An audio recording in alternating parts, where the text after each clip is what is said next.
Sabe quando você senta pra ver aquela série que você passou a semana inteira doido pra assistir e menos da metade do episódio você já está com o celular na mão rolando o feed do Instagram? Ou quando você arruma um tempo pra não fazer nada, como por exemplo num domingo à tarde, e ao invés de ser algo prazeroso, bate aquela angústia, bate meio que uma depressão e não tem nada que você possa fazer além de pegar no celular novamente. Eu comecei a reparar uma coisa em mim que começou a me incomodar de verdade. Coisas que antes me davam prazer de verdade, me davam tesão, como ler um bom livro, como assistir uma boa série, como sair com amigos, passaram a ser coisas meio sem graça, coisas mornas. Era como se eu não sentisse mais o prazer pela vida real. E o mais estranho é que isso não é exatamente sobre tempo de tela, não é sobre você ser preguiçoso, sobre você não ter força de vontade. Tem uma coisa acontecendo no seu cérebro que é muito mais simples de entender do que parece e que muda completamente o que você deveria fazer a respeito. Então a pergunta que eu quero responder aqui é essa: por que no mundo com muito mais diversão disponível do que em qualquer outra época da história, a gente tem pessoas cada vez mais desgostosas pela vida? Porque tanta gente anda sentindo que nada mais dá aquele gostinho de antes, aquela excitação em fazer as coisas. Se você ficar comigo até o final deste vídeo, você vai sair daqui com 3 coisas. Você vai entender porque a vida real começou a ser algo sem graça pra você. Você vai parar de se achar viciado, fraco, sem disciplina por conta disso. E vai saber onde mexer pra corrigir essas coisas com 6 ajustes simples. Não é um hack de produtividade, não é um detox de dopamina de 48 horas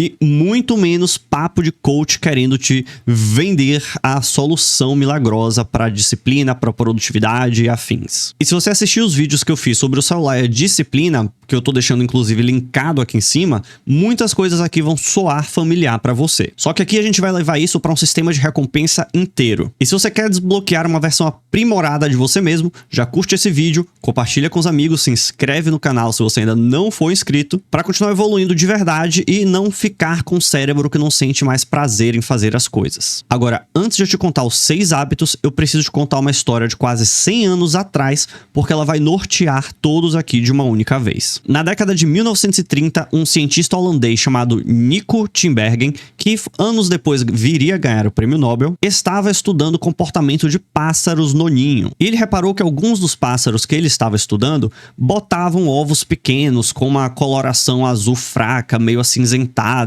um ovo que não parecia ser tão atraente assim. Só que quando Tinbergen colocava perto do ninho um ovo gigante de gesso, com azul bem chamativo, com umas bolinhas pretas bem chamativas e realmente bem maior do que aquele passarinho costumava colocar, a mãe simplesmente abandonava os seus ovos e ia chocar aquele ovo gigante ridículo que ela nem sequer conseguia cobrir ele por inteiro. A imitação exagerada daquele ovo fez com que a pássaro instintivamente fosse cuidar dele e deixasse de lado a coisa real. Tinbergen deu nome para isso: estímulo supernormal. Uma versão amplificada artificial de algo que o cérebro animal foi feito para buscar e que, justamente por ser exagerado, engana o instinto e sequestra a atenção. Décadas depois, uma pesquisadora de Harvard chamada Deirdre Barrett pegou essa ideia e apontou para ela pra gente num livro de 2010. O argumento dela é meio desconfortável. Quase tudo que a gente consome hoje é um estímulo super normal. A comida ultraprocessada é uma versão exagerada da comida de verdade, a pornografia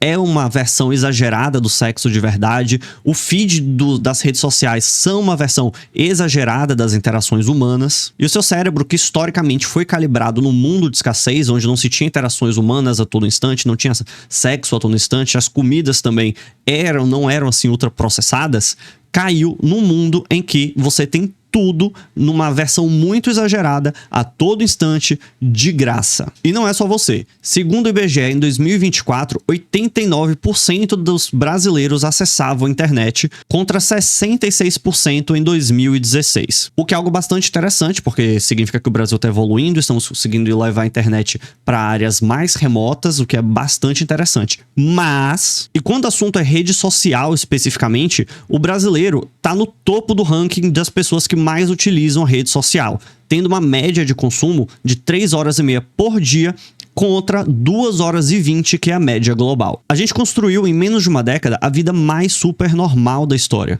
E com isso é óbvio que a vida real, que ela é mais lenta, ela acontece devagar, vai deixando de ser interessante. Então vamos aos 6 hábitos que estão fazendo isso com você sem você notar. E já vou te avisando que cada um tem uma causa e um ajuste um pouco diferentes, mas todas jogam o mesmo jogo. O primeiro mais óbvio é o doom scrolling, aquele feed de vídeos infinitos de 15 a 30 segundos a 1 minuto que você pega para dar uma olhada rapidinha e quando você vê já se passaram 40 minutos e você não sabe para onde esse tempo foi parar. Em 2021, um grupo de pesquisadores liderados por Koeng Soo publicaram uma matéria na revista Neuroimage em que eles pegaram usuários de TikTok e colocaram eles numa máquina de ressonância magnética para conseguir entender o que acontecia no cérebro dessas pessoas. E eles compararam 2 situações. Uma, a pessoa assistindo a vídeos genéricos, e a outra, a pessoa estava assistindo vídeos que foram 100% recomendados pelo algoritmo, personalizados com base no que ela já havia visto. Aqui provavelmente você já imagina o resultado.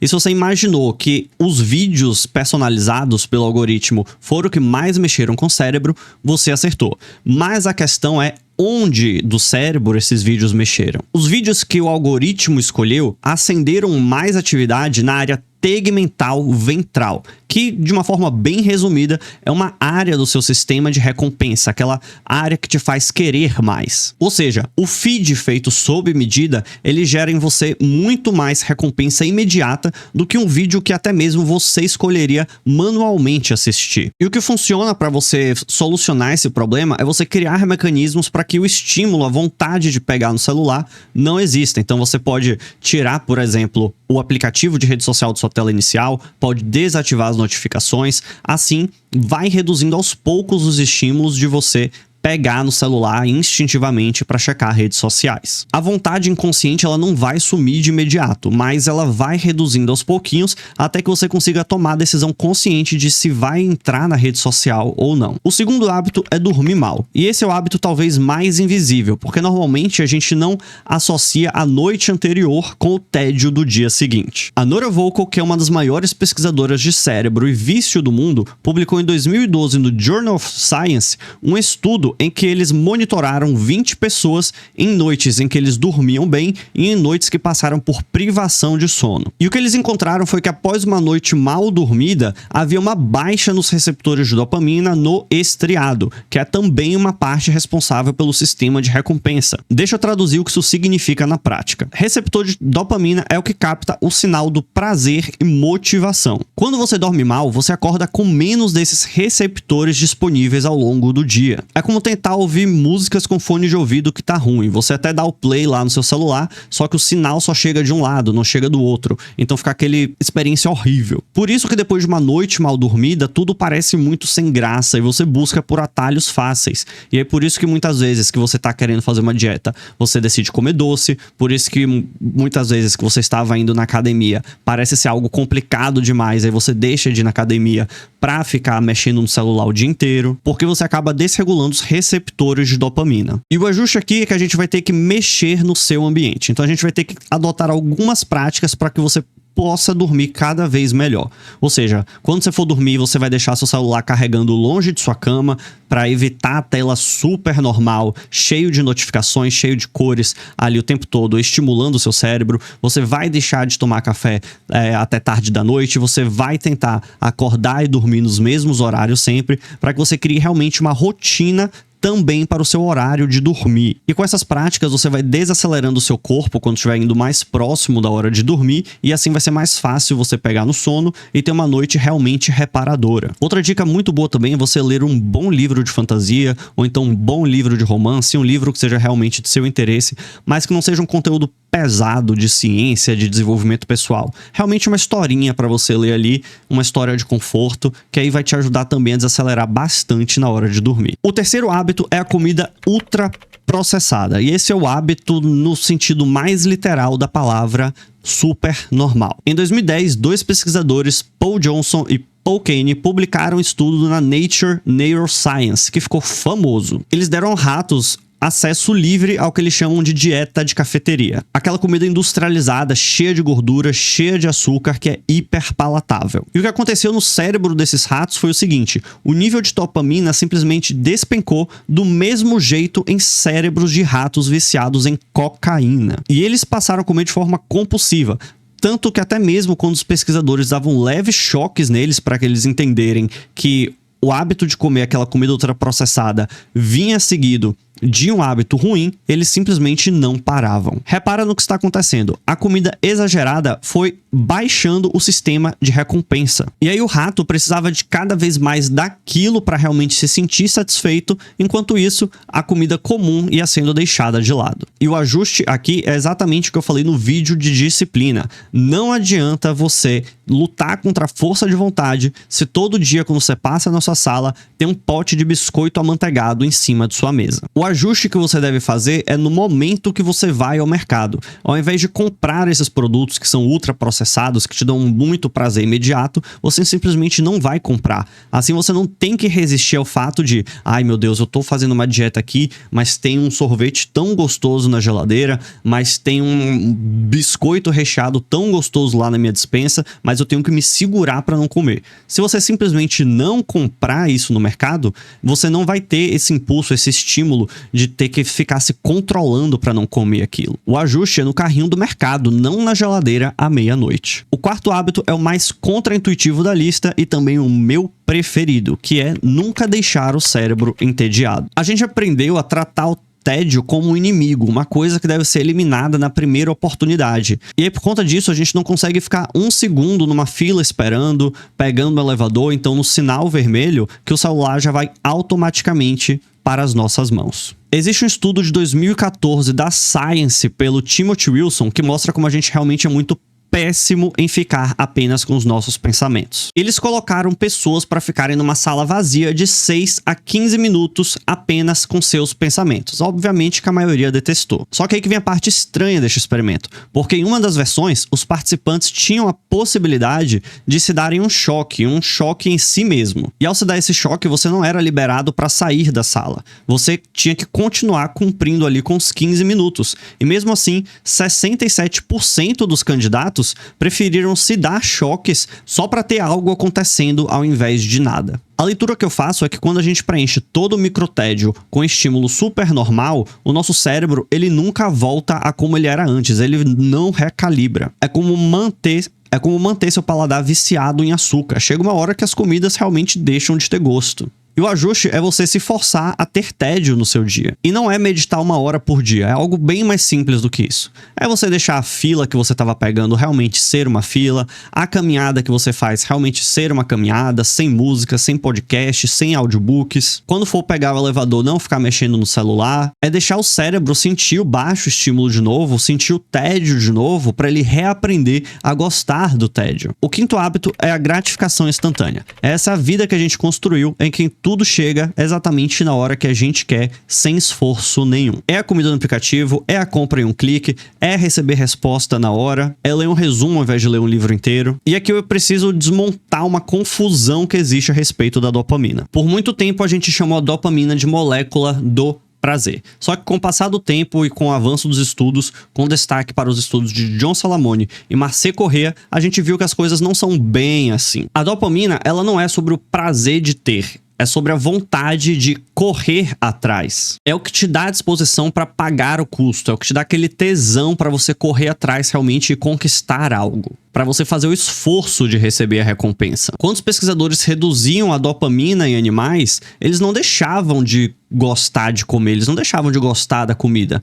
O que na verdade acontecia é que eles estavam cada vez mais dispostos a fazer algo para ter acesso a essa comida. Agora perceba o que isso sugere. Se a dopamina é o sistema de esforço e a gente criou essa vida em que a gente tem tudo na palma das mãos, pede comida por aplicativo, tem que receber uma resposta na hora, não consegue ler um livro, tem que ler um resumo. A gente construiu uma vida em que nenhum esforço mais é necessário, então esse sistema fica ocioso, ele fica meio preguiçoso. E aí qualquer coisa que existe um pingo de atrito, um livro que você tem que ler, um trabalho que vai te dar mais trabalho, manter um relacionamento no longo prazo, passa cada vez mais ser algo que você enxerga como complicado. E aí você se propõe cada vez menos a realizar aquelas coisas. Essas coisas passam a parecer que não valem mais a pena. O ajuste contra-intuitivo é reintroduzir de propósito o atrito nas coisas pequenas. Esperar um pouco antes de comprar, cozinhar ao invés de pedir no delivery,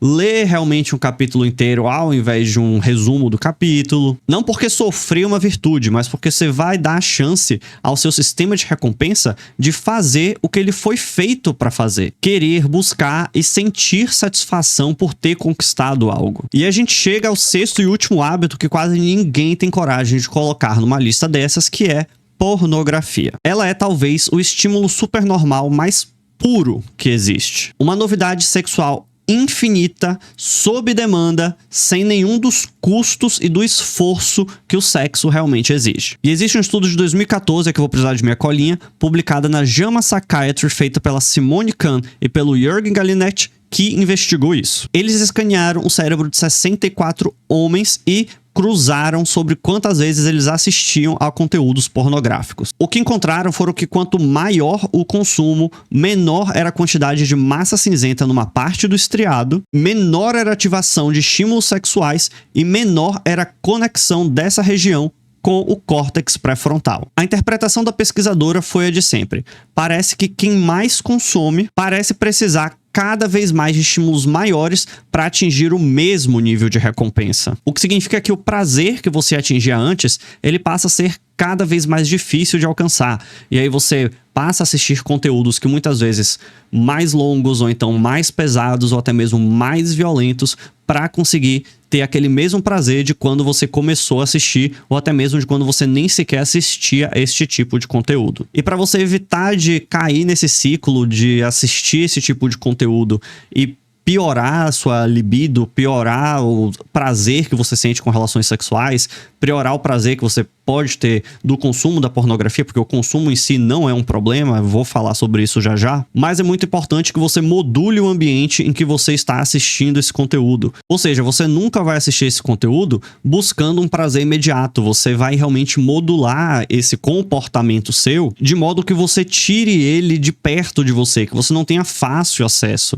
Então isso é muito bom se você conseguir bloquear sites, bloquear seu celular, se você às vezes até tem grupos, né, de WhatsApp, grupos no Telegram que disponibilizam esse tipo de conteúdo de uma forma massiva e gratuita, saia também desses conteúdos, module seu ambiente para que você não tenha acesso fácil e rápido a conteúdos pornográficos. Agora, deixa eu ser justo com a ciência, porque nem todos os 6 estudos que eu te mostrei aqui, eles têm o mesmo peso. Alguns foram feitos em humanos, outros foram feitos em ratos, outros tiveram bastante pessoas sendo pesquisadas, outros foram públicos menores. E o da pornografia, inclusive, é o mais escorregadio de todos. O chamado vício em pornografia é cientificamente disputado, não está no manual de diagnóstico psiquiátrico e existe uma linha forte de pesquisa mostrando que o sofrimento por assistir esse tipo de conteúdo vem muito mais de um lado moral e religioso do que a quantidade que você assiste. Então, para deixar claro, eu não estou dizendo aqui que a pornografia é uma droga, até porque existem estudos também que o consumo da pornografia pode te ajudar em outras áreas, como por exemplo, ajudar você a recuperar uma libido, ajudar você a entender melhor sua sexualidade. A questão aqui é quando a pornografia realmente se torna algo compulsivo, que ela atrapalha a sua vida a ponto de você não conseguir sair de casa, você vai ficar consumindo esse tipo de conteúdo, ou então você começa a projetar os conteúdos pornográficos na sua vida sexual e isso realmente passa a atrapalhar a sua vida, até mesmo podendo modular o seu comportamento no seu dia a dia. Mas repara numa coisa que é aqui que tudo se junta, todos esses 6 hábitos se juntam. O que importa não é nenhum dos 6 comportamentos isolados, é o padrão que eles formam. Você não perdeu a vontade de viver, você não é fraco e você não está viciado no sentido clínico da palavra. O que aconteceu foi que o seu sistema de recompensa, que foi projetado para viver num mundo de escassez, recebeu uma versão super normal de todas as coisas. E com o fato dessas versões super normais estarem disponíveis para você a todo instante, o seu sistema de recompensa desregulou,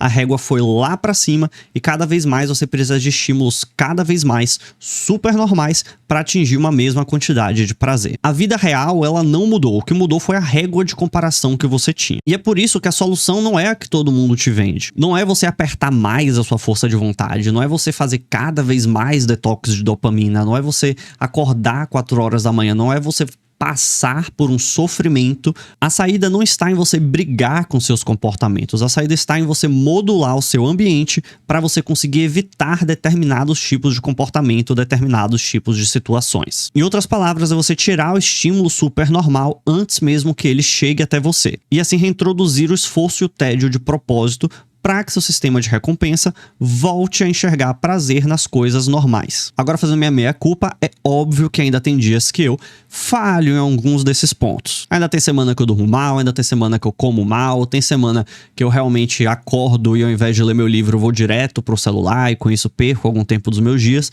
mas acontece que sabendo as regras do jogo, fica muito mais fácil de eu saber onde que eu estou pecando, onde que eu estou errando, quais que são as consequências dessas ações e fica muito mais fácil de eu voltar para o meu eixo central e assim conseguir retomar a minha vida de uma forma em que eu não me culpe tanto. E assim eu consigo voltar a sentir graça aos poucos numa vida normal. Me conta aqui nos comentários qual destes 6 hábitos você tem o costume de fazer sem nem mesmo perceber e qual foi o momento que você percebeu que este hábito estava começando a atrapalhar a sua vida. Me conta aqui nos comentários porque eu tenho muita curiosidade de saber. Espero que esse vídeo tenha sido útil para você e te vejo no próximo vídeo.